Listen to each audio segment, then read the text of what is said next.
Okay, I've got a couple of things I want to talk about, but instead of doing it on my desk, let's go for a hike.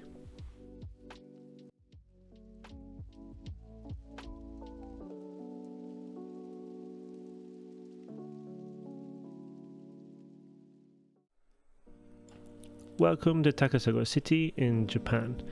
I'd like to take you with me on this journey today as I talk about some topics relating to motorcycles. But I'd also like to tell you about the place that we're visiting today. So like most shrines in Japan, the approach is decorated with various things like these stone lanterns called toro. And just to the left is a kind of wash basin for washing your hands and also washing out your mouth before you visit the shrine. Everything is really designed to kind of give you this feeling that you're passing from kind of the normal world to more of a spiritual world or a spiritual space. So it is a kind of spiritual and also ceremonial kind of thing. Even to the point of the staircase, it's designed to make you feel like you're now taking those steps into that space.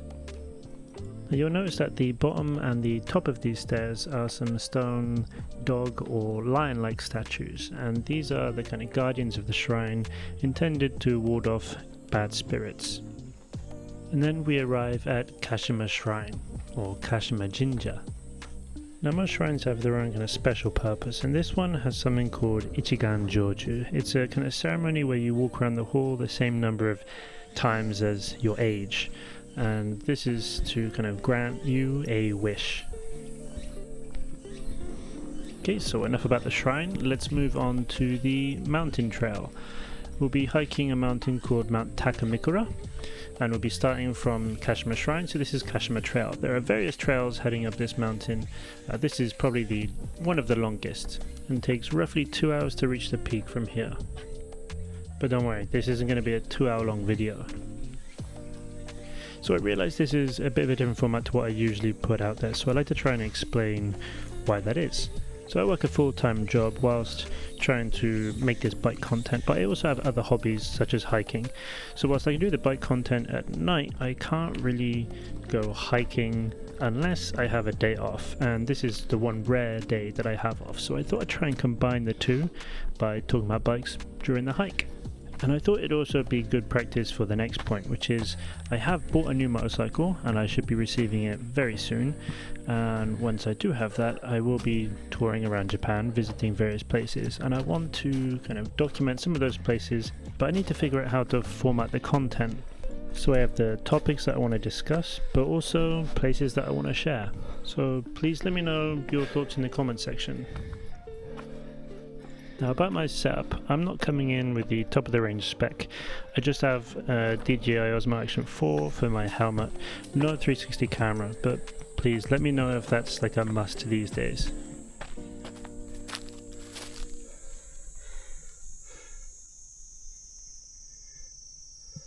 Okay, so thank you for bearing with me through this initial approach to the mountain. Just about to look up to the first peak and then move on to the topics of the day.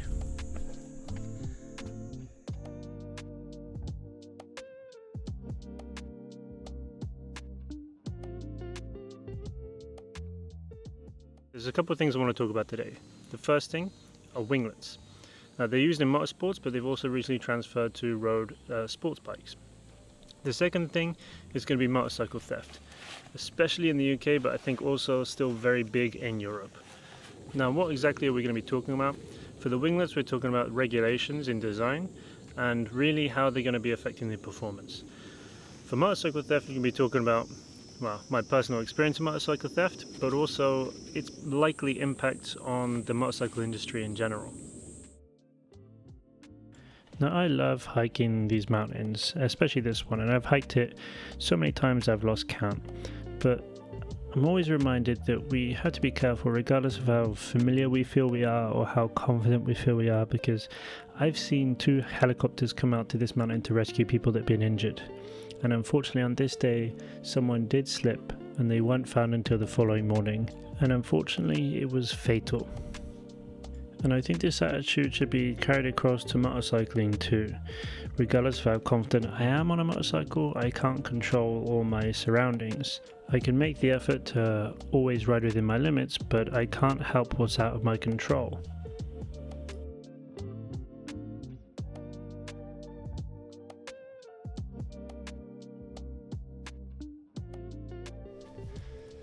So in motorcycle design, one of the big challenges is to make sure that everything follows regulations and various requirements.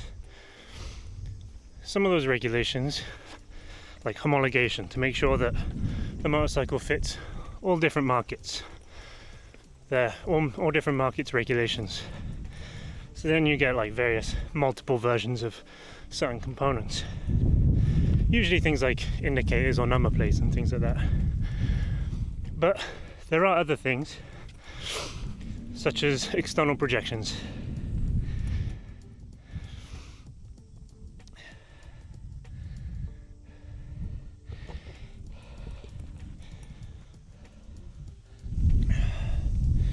So essentially, external projections ensures that we don't design parts of the motorcycle like the handlebars or the brake levers to be sharp and likely to cause excessive injury.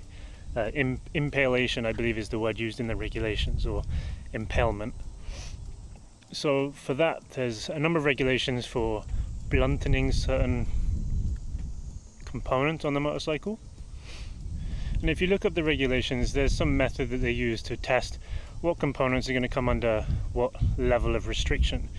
I don't understand it fully, but it's essentially some components have to be certain diameters, they have to have certain radiuses, and they cannot protrude a certain distance or at a certain angle. So when we consider winglets, these are essentially just blades on the side of the motorcycle. So you can understand why in 2017 I believe they were banned. But then they continued to develop them. They had some improvements on safety through MotoGP, and now they have these kind of box style or enclosed winglets, and they're becoming more and more popular on the road bike. The problem that I have with those though is, what are they really doing other than just adding style to the motorcycle? To really achieve any benefit of that, you have to be operating the motorcycle at the very peak of its capabilities, realistically. So to have them on a road bike just doesn't really make sense. All we're really doing is introducing additional costs and engineering time into something which I think is really just not adding anything to the motorcycle, and that money would be better spent elsewhere, in my opinion.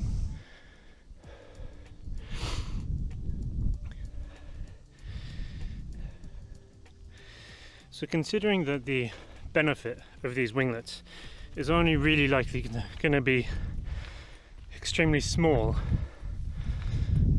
and only really at the maximum performance, I cannot see how it's justified to develop them for road bikes, or why you would want to introduce that risk, the added risk in the case of an accident or complication in design. I think most people would be happier to have a cheaper motorcycle, especially in the day and age where, we see a lot of bad behavior on Instagram, especially motorcyclist behavior, that is, treating the roads like a racetrack. This is what gives motorcyclists somewhat of a bad name. In addition to Harley riders having a stick up their ass, or not necessarily just Harley riders, but Harley gangs and stuff, ridiculous high school bull, never grew up. Don't pass me on the highway, that's a no-no. I think this is actually a problem that's pretty unique to America. As far as I'm aware, this doesn't happen in the UK, Europe, or Japan. But what is the deal with that?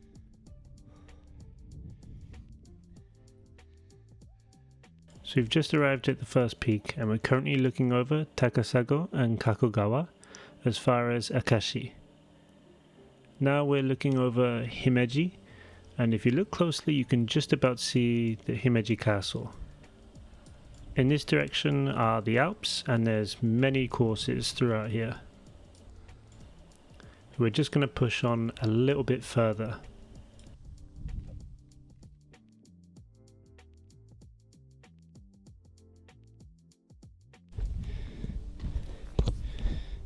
be a little bit fun. A little bit of a trail run. It's been a while, but can't we?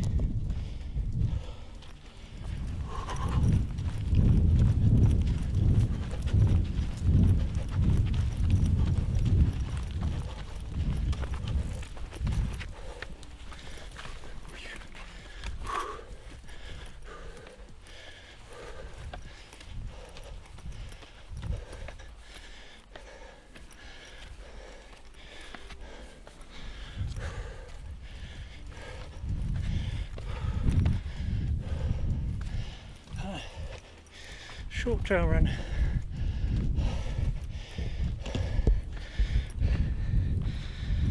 Short trail run.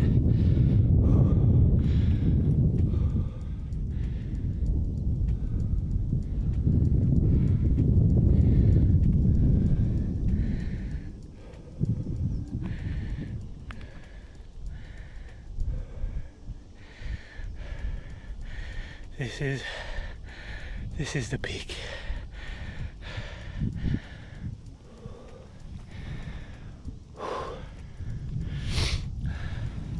Let's start with the benefits of winglets.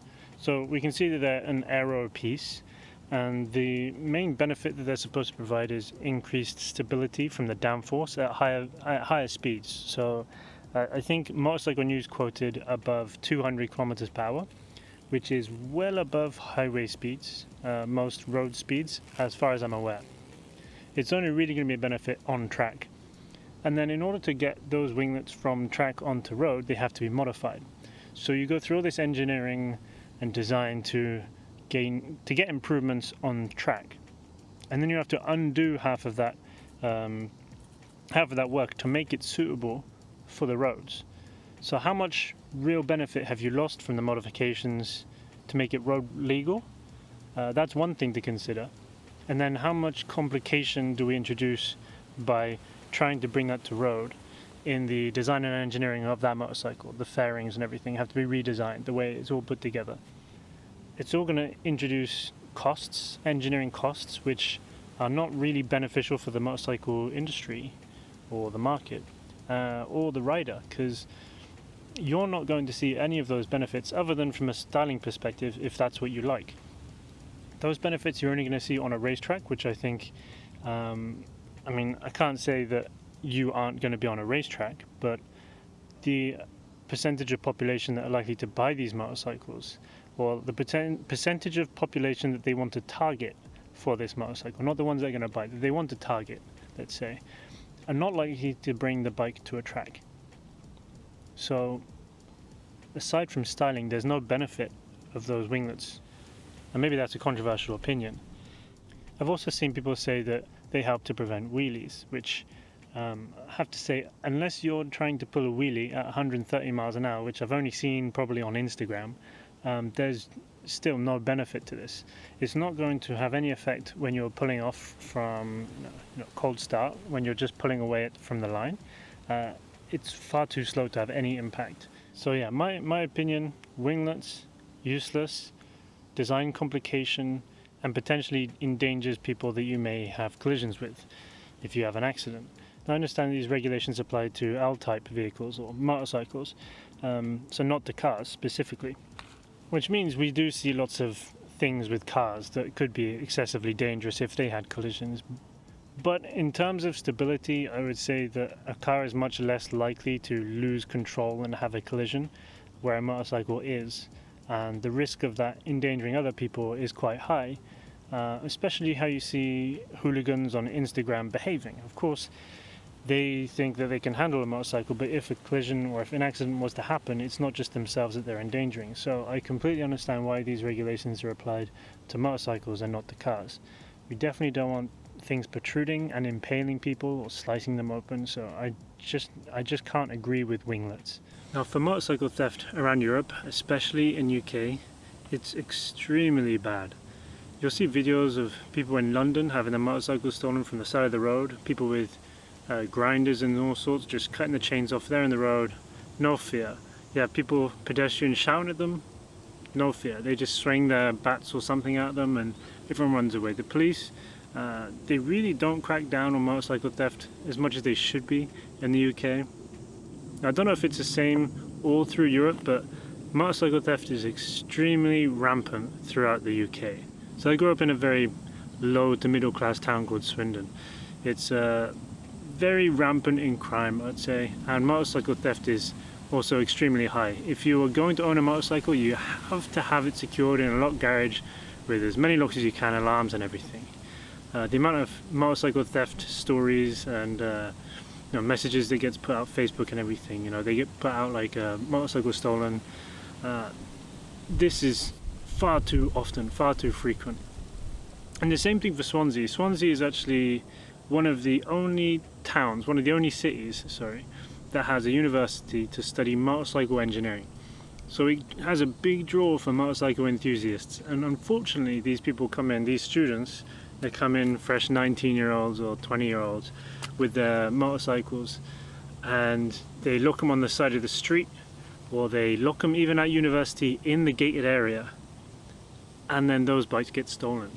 Motorcycle theft in Swansea is awful. It's the worst that I've ever experienced. And I also had my bike stolen right outside my house, 2 in the morning. The whole block, the whole close even, all the cars were broken into. My bike was taken into the van.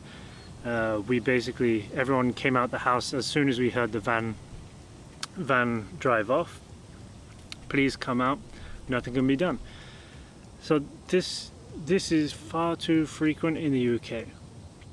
So I'm not sure there's really anything that we can do about it other than ourselves take responsibility to chain, add disc locks, add alarms, even add a tracker if you can. So we have to take on the expense because unfortunately the government in the UK doesn't do its job to regulate crime, and especially automotive crime or theft.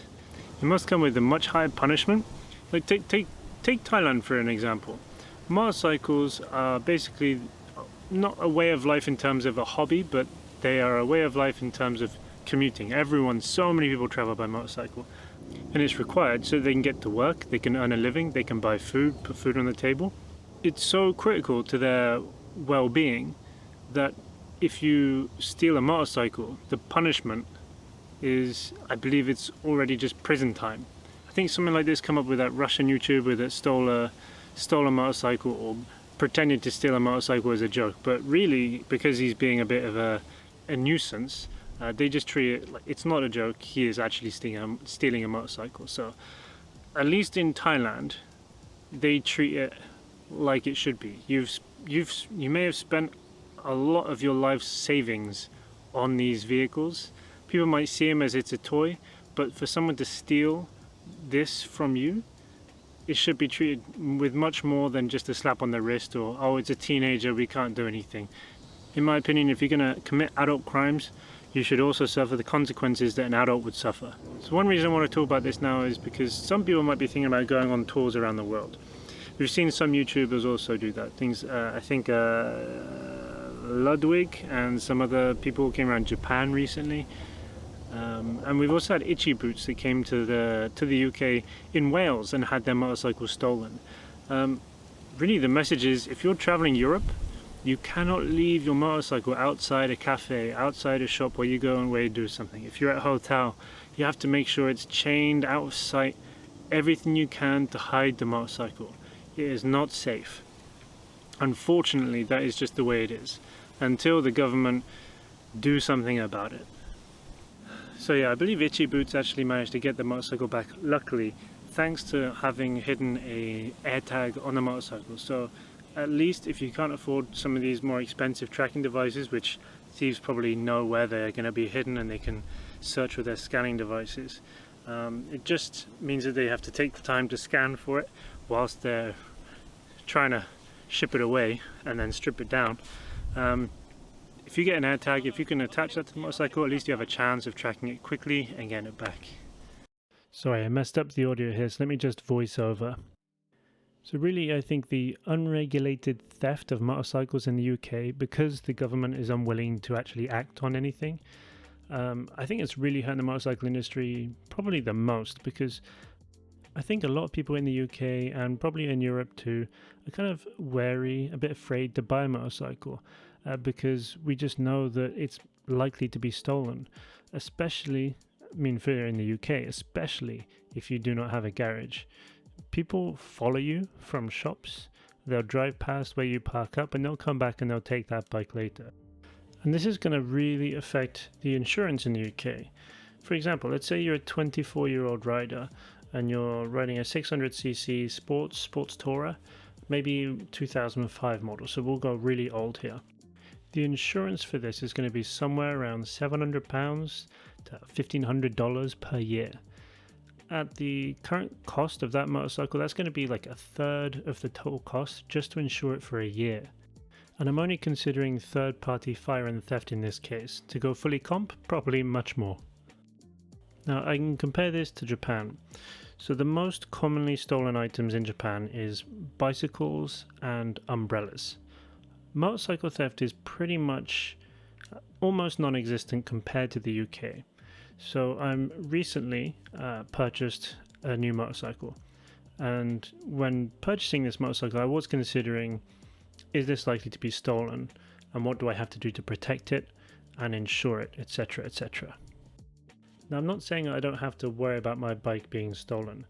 I still have to take precautions, but I'm not in one of the main cities where this kind of stuff occurs. The main cities maybe like Osaka or Tokyo, the main big cities. This is where that kind of stuff happens, not in these more rural countryside kind of locations. So because of that, I think the motorcycle industry in Japan is very good. There's lots of small capacity, large capacity, custom motorcycles, Bosozoku style motorcycles. Everything is just kind of parked freely outdoors with a chain, of course, and a cover, but otherwise pretty much untouched. I think, of course, culture is also a big factor for this. Japan does have a very good culture for staying within the law and respecting other people's property. Now, if you've got a different experience being in the UK, Europe, America, or elsewhere, or if you've got any stories of some motorcycle theft, leave them in the comment section. I'm going to end the motorcycle part here and continue with a little bit extra on the shrine. Thank you for watching.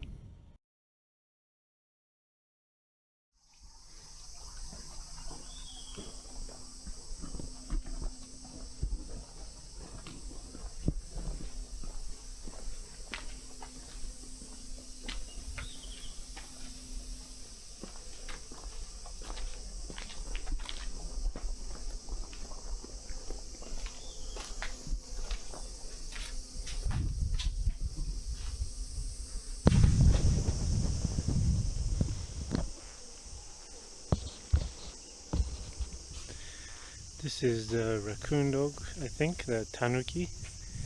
They're popular, I think, originally made in, or lots of them are made in a town called Shigaraki over in Shiga-ken.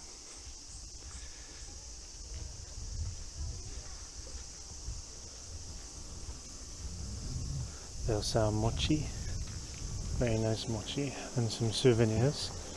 Mochi is like another rice ball, very sticky.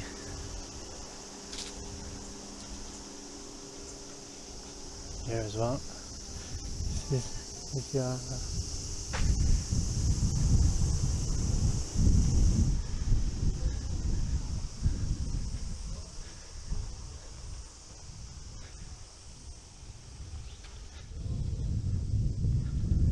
got another tanuki. And this is the main gate, Kashima Jinja. Right. Especially at night, I think this would be a beautiful place, as long as you don't disturb other people, to take photos with the bikes under here. Just in the front here.